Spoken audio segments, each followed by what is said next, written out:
Славенички со високо кренати раце Димитар Ковачевски под покровителство на Бујар Османи прифати мачка во вреќа и наместо да го забрза европскиот пат на Македонија, уште толку го закомплицира. Македонската влада го прифати францускиот предлог со кој бугарските стана и услови на Европската унија. Тоа е еден од плодовите на 7-годишното владење на СДСМ и ДУИ.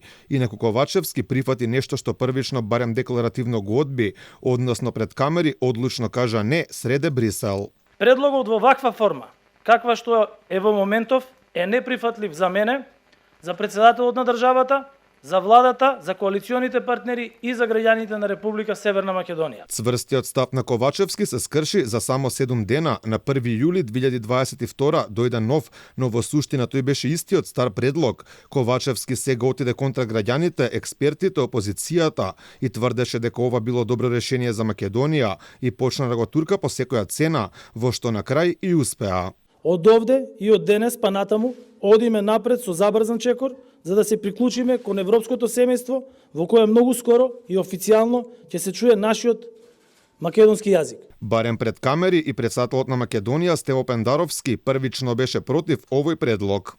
Јасна е намерата.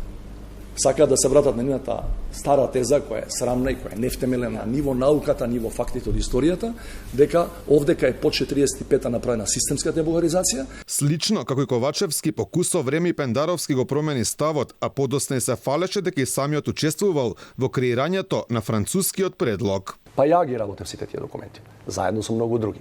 Францускиот предлог на крај со Макрон директно на тие 2-3 точки јас го работев. Тоа беше причина граѓаните масовно да излезат на улиците и под паролата ултиматум не благодарам да го искажат гневот против она што го прифатија Ковачевски и Османи.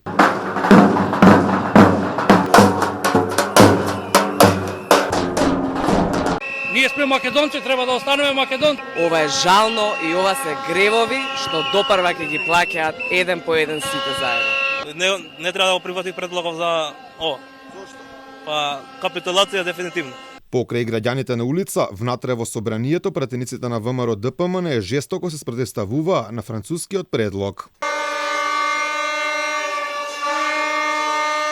Сепак власта остана глува и со аплаузи и прегратки на 16 јули 2022 пратениците од владачкото мнозинство си ги изгласа условите на Бугарија, со кои тие стана и услови на ЕУ на европскиот пат за Македонија.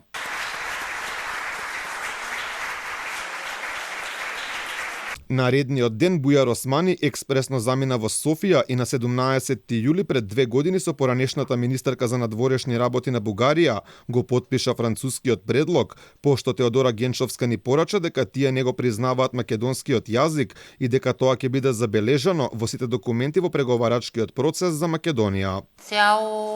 Изцяло се съобразяваме с решението на Народното събрание. Както знаете, в двустранните си отношения с Република Северна Македонија, България не признава техния официален език. Покрај самиот француски предлог, Македонија прифати и 2 протоколи, сите по вкус на Бугарија на штета на Македонија. Таму политичарите се договорија дека историчарите треба да преговараат за Гоце Делчев и целото Илинденско востание, знаејќи ги ставовите на бугарите по ова прашање, односно дека нашиот најголем револуционер според нив бил бугарин.